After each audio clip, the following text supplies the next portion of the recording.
Mientras que la mayoría de los recuentos de una historia de vida terminan con la muerte del protagonista, la historia de Tulshuk Limpa tiene una amplitud y una profundidad que siquiera la muerte puede terminar.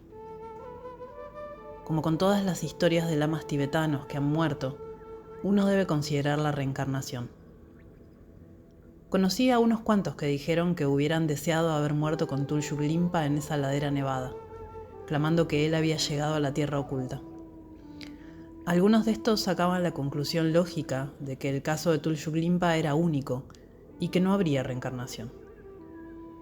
Rompiendo las nociones tradicionales como establece la tradición tibetana, ellos declaraban que uno no puede llevar su propio cuerpo al Beyul. Habiendo dejado su cuerpo atrás en esa ladera nevada con el fin de entrar en la tierra oculta, él no había muerto y por tanto no se reencarnaría. Este punto de vista era claramente el de la minoría. Para el resto, el asunto de su reencarnación era y es de gran interés. En mayo de 2003, Phuntsok Choden, la viuda de Tulshuk Limpa de Tíbet, tuvo una operación de cáncer de colon en un hospital en Katmandú, Nepal. Era una condición de la que iba a morir 3 años más tarde. 2 días después de su operación, ella estaba acostada en la cama de hospital rodeada de su hijo, sus 3 hijas y algunos de sus nietos. De pronto la puerta se abrió de golpe y entró en un par de zancadas un occidental alto y delgado con cabello corto y vestido con una chomba. Aproximándose a la convaleciente Phuntsok Choden, dijo para conmoción de todos los presentes: «En mi vida previa tú fuiste mi esposa». Girando hacia sus hijos, Kunsan, Kamala, Pensom y Kunsun, él dijo: «Tú eras mi hijo y ustedes mis hijas». Awanchuk le tendió la mano. «Nosotros no nos hemos conocido», dijo él. «Yo era tu abuelo, Tulshuk Limpa». Volviéndose hacia Kunsan, él dijo: «¿Qué se siente encontrarte con tu padre por primera vez en esta vida?» «Muy feliz», respondió Kunsan, mirando al extraño cautelosamente. «Muy feliz». «Si realmente eres Tulshuk Limpa», dijo Kunsan, riendo sin duda, «dime, ¿qué sucedió en Simolín? Seguramente debes saber». Y procedió a preguntar al occidental una serie de preguntas acerca de la vida de Tulshuk Limpa, para la cual el occidental no dio siquiera una respuesta correcta. «Tú no pareces saber nada acerca de Tulshuk Limpa», dijo Kunsan. «Me instruiré», dijo el occidental, abriendo una bolsa y dándole a Kamala un brocado y poniendo un montón de rupias en la mesita junto a la cama de Phuntsok Choden. Se volvió hacia Kunsan. «La última vez dije que te llevaría a la tierra oculta. Esta vez te llevaré a Mongolia». «¿Mongolia?», susurró Kunsan. «¿Por qué a Mongolia?» «Te llevaré a Mongolia porque tú eres un lama, y en Mongolia los lamas son escasos. Si vienes conmigo a Mongolia podrás montar un carro tirado por renos. En Mongolia la gente vive en tiendas, tienen una manteca excelente y las mujeres allí... las mujeres en Mongolia son incomparablemente hermosas. Pasarás un tiempo hermoso en Mongolia. Es más auspicioso ir en junio o julio. Estaré yendo entonces y quiero que vengas conmigo». Diciendo esto, el extraño occidental salió de la habitación tan repentinamente como había entrado. Ellos nunca volvieron a ver o a oír nada de él otra vez. Cuando Kunsan me contó esta historia, apenas podía creer que fuera real. Pero Wanchuk, que estaba traduciéndome, me aseguró que él estaba presente en la habitación de hospital de su abuela cuando este occidental hizo su breve aparición. Tan loco como pueda sonar, sucedió exactamente como su padre lo había dicho. Aunque la manera en que ellos la contaron, muertos de risa, hizo obvio que aunque la historia era cierta, el occidental loco no había sido tomado seriamente como una reencarnación. Era tan solo otro loco episodio en una historia que atrae una cierta locura. Hay como fuere un competidor serio para el puesto de reencarnación de Tulshuk Limpa. Shinda Wangchuk, el gran mecenas de Tulshuk Limpa de Pangao que había preparado la cueva en el acantilado para Tulshuk Limpa y su familia, tuvo un hijo. En cuanto el niño fue capaz de hablar, comenzó a decir: «Yo soy Tulshuk Limpa, tengo un monasterio». Shinda Wangchuk fue con Lama Tashi en Simolín a contarle las noticias. Lama Tashi había, por supuesto, estado en la búsqueda de la reencarnación de Tulshuk Limpa. Fue a Pangao, le ofreció al niño una cata y fue bastante impresionante. Pero la determinación de si un niño es la verdadera reencarnación, especialmente de semejante alto lama, solo puede ser hecha por un lama de muy alta talla. Le aconsejó a Shinda Wanchuk que llevara al niño con un sabio y erudito llamado Gelon Tenzin, un lama que era un antiguo secretario de Dushan Rinpoche y vivía en Manali, que no está lejos de Pangao. La noche antes a que Shinda Wanchuk llevara al niño a ver a Gelon Tenzin tuvo un sueño en el cual él vio a muchos lamas a los que se les daban ofrendas de mandala. Había una pequeña estupa hecha de cristal en medio de las ofrendas. Él la levantó y pensó, ¡qué linda estupa! En el sueño se decía que iba a tener una elección entre los lamas para ver quién era el lama verdadero. Llegaba el momento de votar. Él tomó un pedazo de papel para escribir su voto y en el papel estaba escrito Tulshuk Limpa. Entonces se despertó. Fue más tarde ese día que Shinda Wanchuk anunció a Gelon Tenzin que quería llevar al niño a conocerlo. Gelon Tenzin puso fotografías de muchos lamas sobre una mesa larga y baja y puso un pedazo de cristal sobre ellas. La foto de Tulshuk Limpa estaba entre ellas. Shinda Wanchuk había limpiado al niño y estaba vistiendo ropas nuevas. Cuando el niño entró, el viejo lama dijo, «Ha sido un largo tiempo desde que te vi», y le ofreció al niño una taza de té. El niño solo se rió de sus palabras. No estaba interesado en el té. Con una expresión seria fue directamente a la mesa con las fotos. Las miró y luego miró a Gelon Tenzin.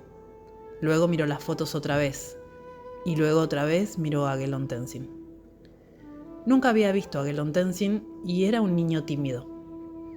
Así que se volvió a Shinda Wanchuk y dijo, «Mira, abuelo, allí estoy. Ese soy yo». Y señalaba la foto de Tulshuk Limpa. Luego de que Shinda Wanchuk y el niño se fueran, Gelon Tenzin pensó detenidamente acerca de si el niño era la reencarnación de Tulshuk Limpa. Más tarde contactó a Shinda Wanchuk. «Es todavía demasiado pronto para decir si es verdaderamente la reencarnación de Tulshuk Limpa», dijo él. «Por ahora ponlo en una dieta pura, nada de carne y nada de huevos». Le envió al niño una túnica dorada. Noticias de esto se esparcieron a través de todo el valle. Lama Tashi vino desde el paso Rotang y le dijo a Shinda Wanchuk, «Ahora debemos llevarlo a Simolín para su coronación. Su monasterio ha permanecido vacío por más de 10 años. Es momento para él de regresar». Ellos fueron con Gelon Tenzin, pero este se rehusó a declarar al niño la reencarnación. «Elegir la reencarnación de un lama tan importante como Tulshuk Limpa es una decisión demasiado grande para mí», dijo él. «No puedo hacerlo. Le escribiré a Dushan Rinpoche. Él era el maestro raíz de Tulshuk Limpa. Él debería encargarse». Le escribió una carta a Dushan Rinpoche en Katmandú con una fotografía del niño explicándole que desde que había pronunciado sus primeras palabras, había dicho que él era Tulshuk Limpa y que tenía un monasterio. Le describió cómo fue testigo del niño eligiendo la foto de Tulshuk Limpa. Había una tremenda presión sobre Gelon Tenzin para aceptar tanto las declaraciones del niño como la elección de la foto de Tulshuk Limpa como evidencia suficiente para declararlo la reencarnación y para avanzar hacia la coronación. Renuente a tomar la responsabilidad del mismo y tomando distancia de esa decisión, le dijo a todos que estaba aguardando una carta de respuesta de Dushan Rinpoche. «Cuando tenga la respuesta», le dijo a todos, «haré el anuncio». Entonces llegó la respuesta de Dushan. Aliviado tanto de que la larga espera había terminado como de que la decisión había sido hecha por alguien más que él, Gelon Tenzin rasgó el sobre y para su tremenda consternación leyó: «Tú eres el que ha conocido al niño. Tú estás ahí y tú tienes tanto el conocimiento como la sabiduría. Conociste a Tulshuk Limpa. Por lo tanto, tú te encuentras en una posición mejor para tomar la decisión que yo. Decide por ti mismo si entronizar al niño o no». Cuando Gelon Tenzin leyó esto, comenzó a llorar. «¿Cómo puedo decidir?», pensó para sí mismo. «Si algo sale mal con la reencarnación, todo el mundo me culpará a mí». Viajó a Katmandú a ver a Dushan Rinpoche. Kunsan estaba entonces viviendo en Katmandú, así que Gelon Tenzin fue primero a encontrarse con Kunsan. Salieron a tomar algo. Fue luego de la tercera bebida que Gelon Tenzin tomó el coraje para decirle a Kunsan por qué estaba allí, que había hallado la reencarnación de su padre. Él le explicó cómo le había enviado una carta a Dushan Rinpoche y le mostró la carta que le había enviado como respuesta. Él comenzó a llorar. Si supiera qué decidir, dijo él, no le habría preguntado a Dushan en primer lugar. Dushan tiene el poder necesario para tomar tal decisión. Él es superior. Si yo pudiera mirar en el corazón de ese niño y ver su pasado así como su futuro, hubiera decidido yo mismo. Esta es una responsabilidad demasiado grande para mí. Al día siguiente, ellos fueron juntos a ver a Dushan Rinpoche, que estaba allí viviendo en Tamel. Esto fue antes de que Tamel fuera el área turista de Katmandú. Dushan estaba muy feliz de verlos. Comenzó a hacerle preguntas mundanas, como si no hubiera nada importante que discutir. Les preguntó cuándo habían llegado a Katmandú, acerca del clima en las planicies y muchas otras cosas. Entonces Gelon no pudo aguantarse más. Se quebró y comenzó a llorar. Tu carta decía que tenía que decidir acerca de la coronación de la reencarnación de Tulshuk Limpa, dijo él. Por favor, Rinpoche, por favor. No tengo idea alguna acerca del futuro. Cuando Tulshuk Limpa estaba vivo, no había nadie con el conocimiento que él tenía, ni un solo lama en toda el área. Todos sabíamos que él era inteligente, pero la mayoría de nosotros no sabía de su grandeza. Ahora que él ha partido y sabemos acerca del Valle Oculto, sabemos cuán precioso era. Ahora nos dimos cuenta. He conocido al niño y como tú indicaste, traté de adivinar si este pequeño niño sería tan inteligente como Tulshuk Limpa, si él tendría esas cualidades que lo harían un Limpa. En tu carta me dijiste que decidiera si debería ser coronado, pero no puedo hacerlo. Por eso es que he viajado todo el camino hasta aquí para hablarte y pedirte una vez más que tomes la decisión. Solo un lama con tu grandeza puede hacer semejante decisión. Gelon Tenzin y Kunsan permanecieron en silencio frente a Dushan, con sus cabezas inclinadas en reverencia, aguardando su declaración. Le tomó algunos minutos a Dushan responder. Coincido contigo de que el previo Tulshuk Limpa era muy inteligente, dijo él, y su comprensión no tenía parangón. Pero él no fue afortunado. Él conocía el camino al Beyul, y aún así no pudo lograrlo. El mundo está peor de lo que estaba antes. Los tiempos son aún más oscuros de lo que eran antes. Las personas no son más afortunadas de lo que fueron antes. Así que este niño no será tan sabio o tan afortunado como el previo Tulshuk Limpa. ¿Estás diciendo que él es la reencarnación?, preguntó Gelon. Sí, dijo Dushan Rinpoche. Pero es mejor dejarlo. Es mejor no entronizarlo. Él no saldrá bien. Solo olvídenlo y no busquen más otra reencarnación. Gelon sintió un tremendo alivio. Ahora que sabía que el niño de hecho era la reencarnación de Tulshuk Limpa, pero que la acción correcta era tomar el inusual camino de no entronizarlo. Si él se hubiera rendido a la presión y hubiera coronado al niño, las cosas podrían haberse puesto feas y la gente lo hubiera culpado. Cuando Kunsan me contó esta historia, habían pasado 30 años luego de que él y Gelon se hubieran encontrado con Dushan Rinpoche en Katmandú. Le pregunté si sabía qué había sucedido con el niño. Aunque nunca regresé a Simolín luego de la muerte de mi padre, dijo él, y aunque no regresé a Kulu y Pangao luego de mi negocio de manzanas, de cuando en cuando hablaba con gente de allí. Algunas veces nos encontramos cuando yo estoy en Katmandú y ellos me contaron qué fue del niño. Dushan estaba en lo cierto. El niño se volvió malo. Solía pegarle a sus padres cuando era joven. Era salvaje y rebelde. Dejó la escuela a muy corta edad. Esto fue cuando todos los jóvenes extranjeros comenzaron a inundar el valle de Kulu y se metieron con drogas, y él también se metió con ellas. Estuvo en mala compañía. Quién sabe qué es lo que hizo para ganar dinero cuando era joven, pero eventualmente comenzó a conducir un taxi. Lo último que oí de él fue que estaba en una pequeña ciudad no lejos de Pangao, trabajando en una tienda de autopartes. Tal vez cuando vayas puedas encontrarlo allí. Pero realmente sería mejor si tú también siguieras el consejo de Dushan Rinpoche y te olvidaras de él. Él no necesita aparecer en tu libro. Le pregunté a Kunsan cómo podía ser que un gran lama como Tulshuk Limpa, que tenía la habilidad de dirigir su conciencia a su propia encarnación, pudiera elegir una encarnación que era no solo incapaz de cumplir su rol, sino que además se volviera loca y vendiera autopartes. Estos son los tiempos oscuros, respondió Kunsan, y las personas irán de a poco dejando de seguir el Dharma. Todo se está degenerando. No va a mejorar a partir de aquí. Cada tulku o reencarnación debería incrementar su conocimiento, pero eso no está sucediendo debido a esta época oscura. Aún así, dije yo, si él es realmente la encarnación de Tulshuk Limpa, seguramente debe haber algo especial acerca de él. Sí, dijo Kunsan riendo, él golpea a todos. Supongo que es cierto, dije. Tulshuk Limpa era también un loco. Completé la investigación de este libro en Sikkim y Darjeeling, que es donde Kunsan vive, antes de ir al valle de Kulu y Lahaul a encontrarme con los discípulos más viejos de Tulshuk Limpa. Kunsan había sido llamado antes y para cuando llegué allí fui recibido por Gyurme, el nieto de Tulshuk Limpa, hijo de la hija entre Tulshuk Limpa y Sukandro. Estaba también su discípulo cercano, Wangyal Bod, el ingeniero civil retirado que había sido testigo de cómo había partido el glaciar que caía por la montaña.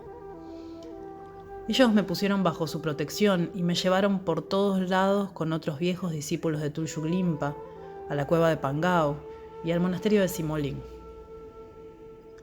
Ya previendo este epílogo, les pregunté si conocían la historia de la reencarnación y de si aún trabajaba en una tienda de autopartes.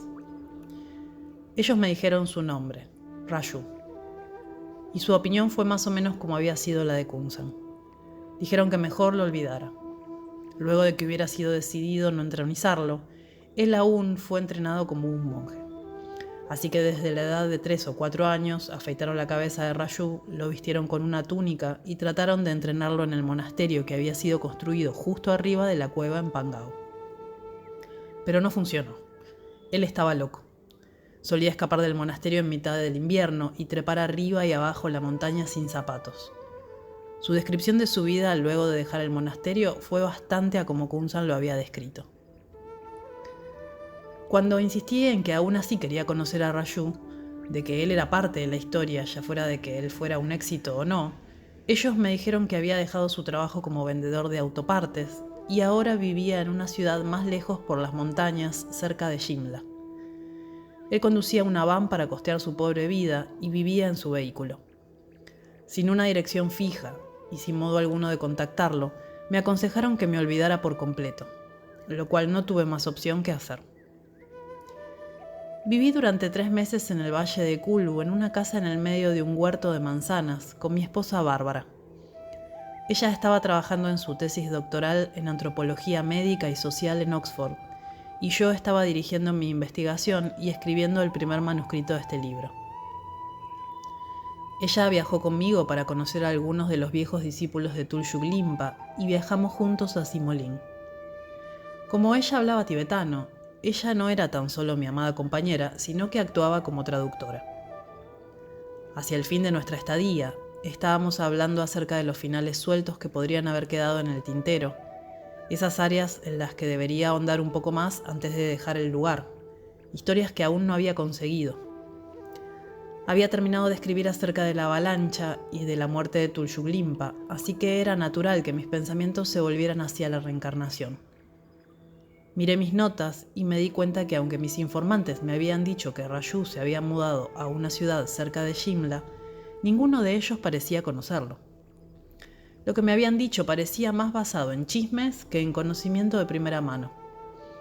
Parecía que Raju era algo así como una vergüenza para los discípulos de Tulshuk Limpa. Estaba claro que ellos preferían que él no apareciera en el libro. Aunque Kunsan parecía más abierto acerca de la historia de la reencarnación de su padre, y aunque su historia coincidía con la de los otros, él nunca había conocido a Raju y ni siquiera sabía su nombre. Sospechando que Raju podría estar todavía vendiendo autopartes, Bárbara y yo fuimos a la pequeña ciudad mercado que las personas habían mencionado en el camino de Manali. No fue difícil caminar de principio a fin de la ciudad y ver que no había ninguna tienda de autopartes. Pero había 2 tiendas de mecánicos, una especializada en micros destartalados y la otra en jeeps arruinados.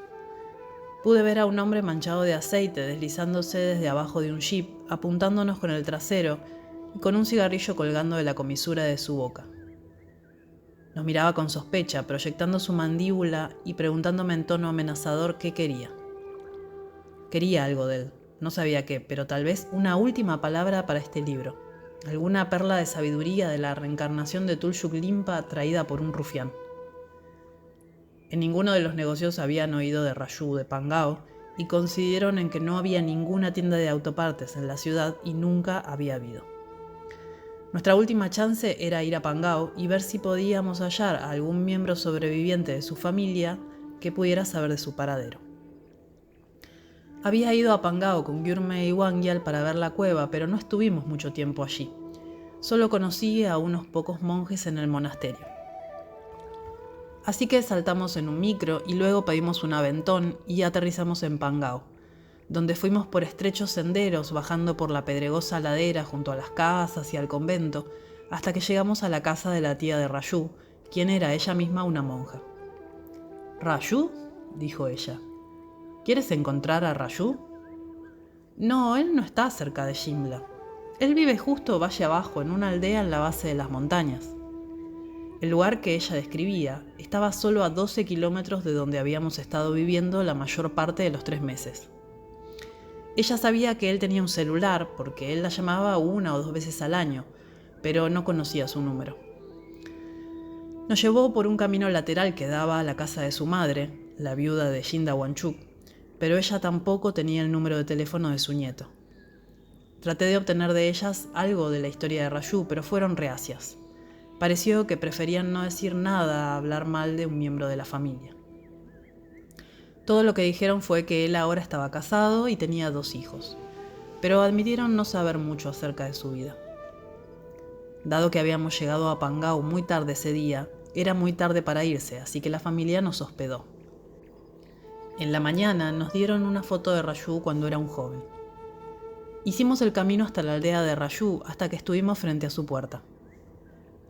Él vive en un edificio bajo, de concreto, rodeado por otros edificios de concreto. El suyo era tal vez más pequeño que los otros, pero por otro lado era una casa idéntica de las miles de otras casas a lo largo y ancho de la India moderna. Golpeamos a la puerta de Raju. Nos abrió un hombre bastante bajo y regordete con un gran bigote y una mirada amable. «¿Eres Raju?», pregunté yo. «Sí, lo soy». «Hemos venido a verte».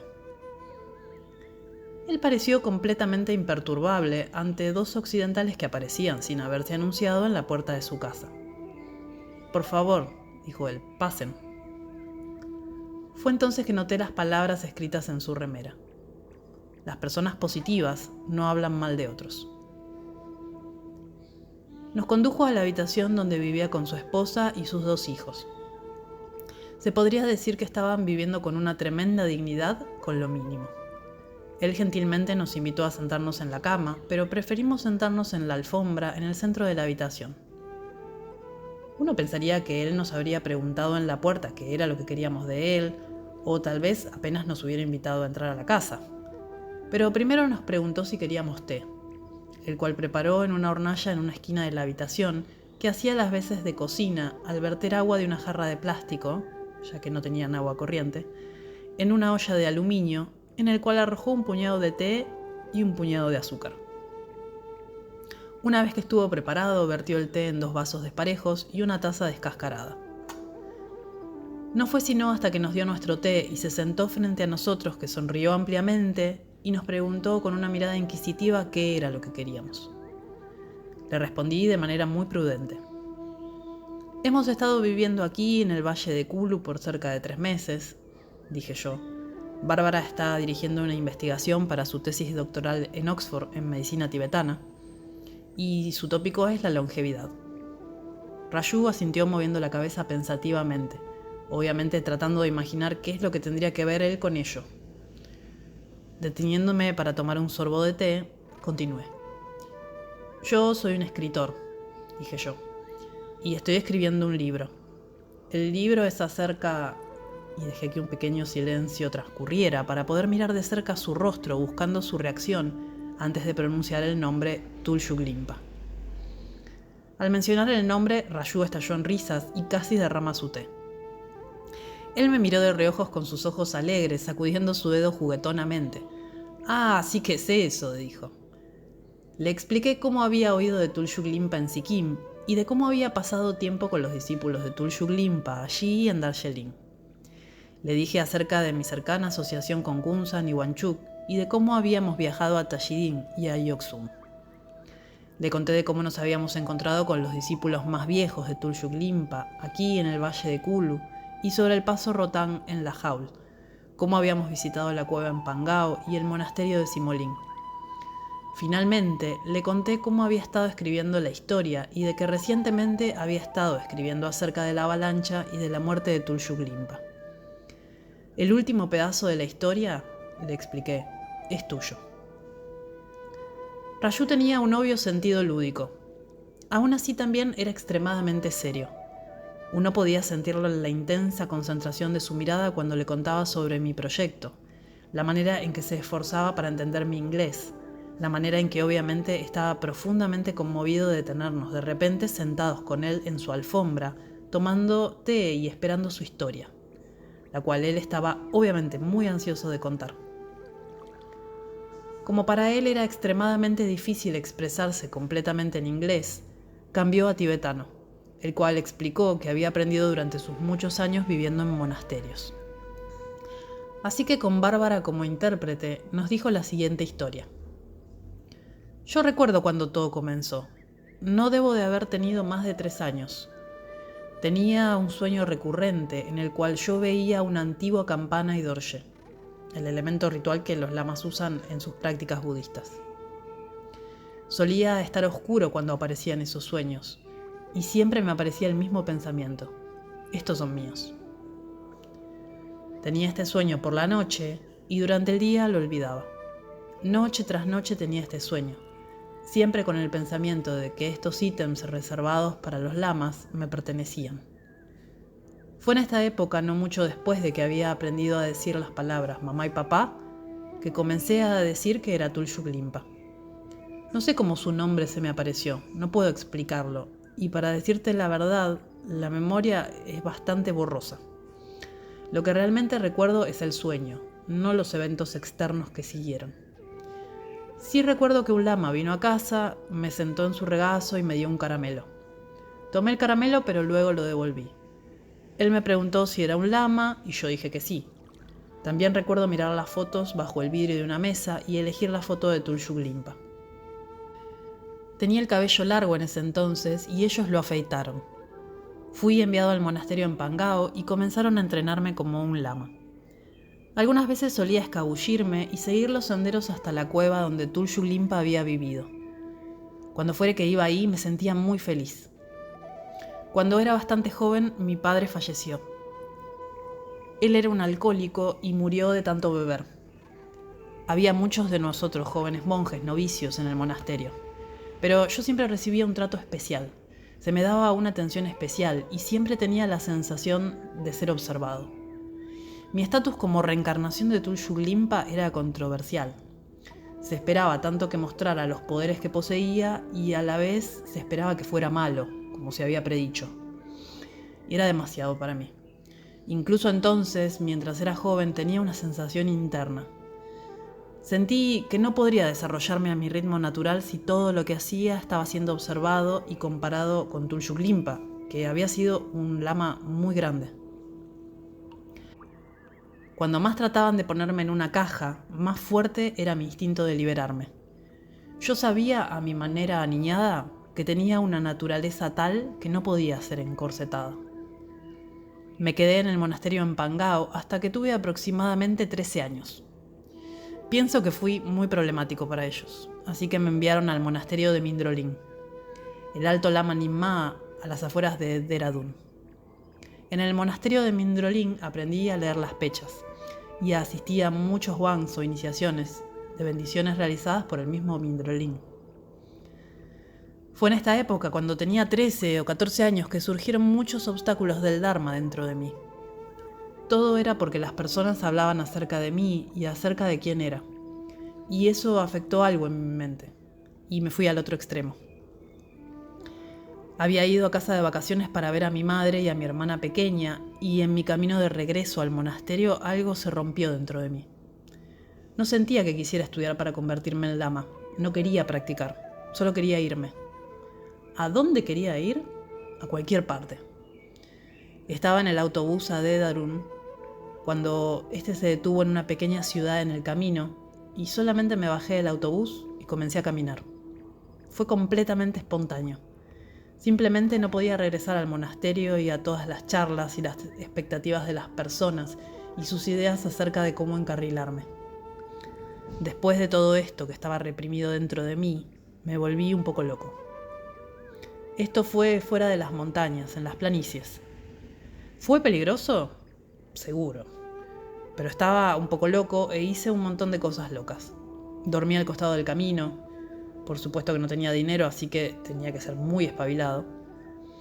Fue algunos meses después, luego de que simplemente no apareciera en el monasterio, que el secretario del monasterio contactó a mi madre para ver por qué me había quedado en casa.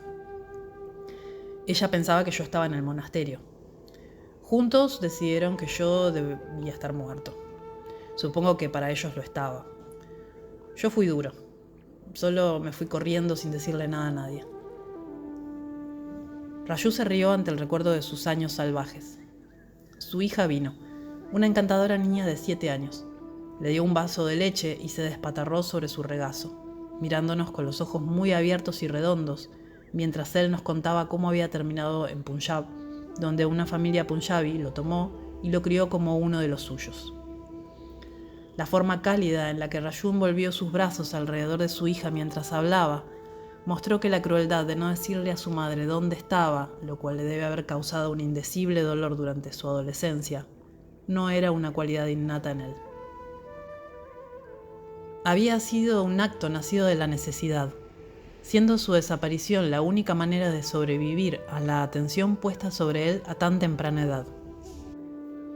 La familia Punjabi era fantástica, dijo él con una sonrisa. Ellos simplemente me aceptaron como si fuera su hijo. No conocían mis antecedentes de que era un monje. No tenían ni idea acerca de la historia de la reencarnación. Creo que les dije que era un huérfano. Raju estuvo en silencio durante un rato. Un recuerdo doloroso se deslizó por su frente. Cuando tenía alrededor de 18 años, continuó él, decidí que era el momento para mí de volver a casa. Al principio no pensé nada acerca del dolor que le había causado a mi madre. Pero había estudiado suficiente Dharma para saber acerca de la ley del karma y de que si yo le había causado dolor, no podía escapar de pasar por lo mismo. Sabía que estaba simplemente mal causar dolor.